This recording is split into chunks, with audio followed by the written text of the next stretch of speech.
طرف جہاں افغان شہریوں کی جبری بے دخلی کا سلسلہ تیزی سے جاری ہے تو وہیں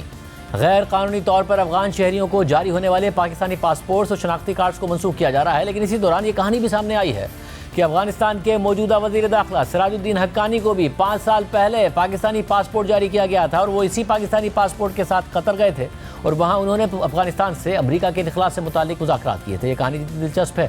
اتنی حیران کن بھی ہے۔ تحقیقاتی صحافی عمر چیمہ کی آج شائع ہونے والی خبر کے مطابق دی نیوز کو وزارت داخلہ کے ذرائع سے معلوم ہوا ہے کہ افغانستان کے وزیر داخلہ سراج الدین حقانی کا نام ایسے ہزاروں افغان شہریوں کی فہرست میں شامل ہے جن کے پاس ماضی قریب تک پاکستانی پاسپورٹ تھا اور یہ پاسپورٹس خیبر پختونخوا، بلوچستان اور سندھ کے مختلف شہروں سے جاری کیے گئے تھے۔ خبر کے مطابق سراج الدین حقانی کو 5 سال کے لیے پاکستانی پاسپورٹ جاری کیا گیا تھا جو انہوں نے بالخصوص قطر کے ان دوروں کے لیے استعمال کیا تھا جس میں انہوں نے امریکی حکومت کے ساتھ مذاکرات کیے تھے تاکہ دوحہ معاہدے پر دستخط ہو سکیں، جس کے نتیجے میں امریکہ کا افغانستان سے انخلاء ممکن ہوا اور اس وقت سراج الدین حقانی کو پاسپورٹ جاری کرنے والے 2 عہدیداروں کو گرفتار کر لیا گیا ہے جن میں سے ایک اس وقت ملازمت سے ریٹائر ہو چکا تھا جب اس کے خلاف کارروائی شروع کی گئی۔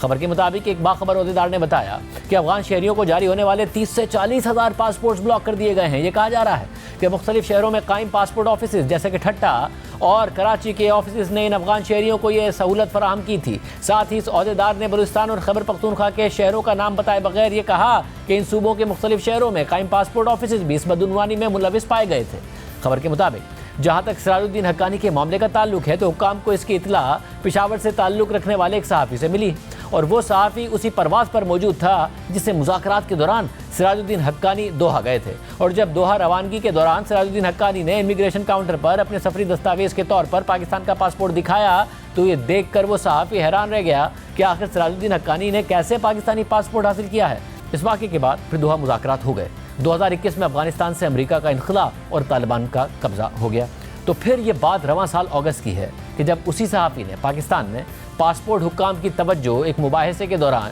اس معاملے کی طرف مبذول کرائی اور جب جانچ پڑتال کی گئی تو صحافی کی فراہم کردہ معلومات درست ثابت ہوئی۔ اس کے بعد معاملے کی انکوائری کرائی گئی تو یہ پتہ چلا کہ سراج الدین حقانی کو Pakistani passport P T I حکومت کے دوران پشاور سے جاری کیا گیا تھا۔ خبر کے مطابق پاسپورٹ جاری کرنے والے افسر کا کہنا تھا کہ اس سے ایک شخص نے رابطہ کیا جس نے خود کو انٹیلیجنس ایجنسی سے تعلق رکھنے والا سینئر عہدیدار بتایا تھا اور کہا تھا کہ سراج الدین حقانی کے لیے سفری دستاویز جاری کی جائیں۔ جب اس فوجی افسر کی شناخت معلوم کرنے کے لیے اس پاسپورٹ افسر پر زور ڈالا گیا تو اس نے یہ بتایا کہ وہ اس شخص کی اصل شناخت سے متعلق یقینی طور پر کچھ نہیں بتا سکتا کیونکہ اس نے فون کے ذریعے احکامات دیے تھے۔ خبر کے مطابق اس کے بعد متعلقہ پاسپورٹ افسر کے خلاف محکمہ جاتی کارروائی شروع ہوئی اور ساتھ ہی اس ملازم کے خلاف بھی کارروائی کا آغاز کیا گیا جس نے پاسپورٹ کی پرنٹنگ کا کام کیا تھا اور یہ معلوم ہوا ہے کہ دونوں افراد اس وقت جیل میں ہیں اور موجودہ معلومات سعودی عرب سے ملنے والی انٹیلیجنس سے بھی مطابقت رکھتی ہیں جنہوں نے ابتدائی طور پر حکومت پاکستان کے ساتھ ان پاکستانی پاسپورٹس کے سیمپلز شیئر کیے تھے جو افغان شہریوں نے سعودی عرب میں